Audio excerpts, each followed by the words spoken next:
Kunjungan yang dilakukan rombongan Komisi 3 DPR RI ke Parigi Motong mendapat temuan jika korban Erfardi ditembak dari belakang.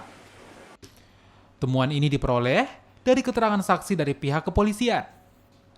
DPR meminta kepolisian daerah Sulawesi Tengah transparan dan mengungkap kasus tersebut. Polda Sulawesi Tengah terus melakukan penyidikan kasus itu. Barang bukti saat ini masih diuji balistik oleh tim Laboratorium Forensik Makassar, Sulawesi Selatan.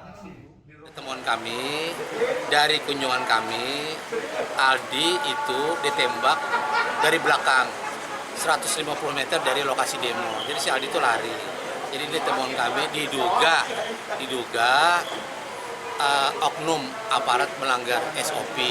Tapi yang menggembirakan, Pak Kapolda telah melakukan penyelidikan dan penyidikan, dan kita tunggu hasil uji balistik dan forensik, uji balistik dan propam dari Jakarta juga sudah turun. Jadi sabar, kita tunggu. Sebelumnya, salah seorang pengunjuk rasa yang menolak tambang di Parigi Motong, Sulawesi Tengah meninggal saat polisi membubarkan massa yang memblokade jalur Trans Sulawesi pada Sabtu 12 Februari lalu. Aldrim Talara, Kompas TV Palu, Sulawesi Tengah.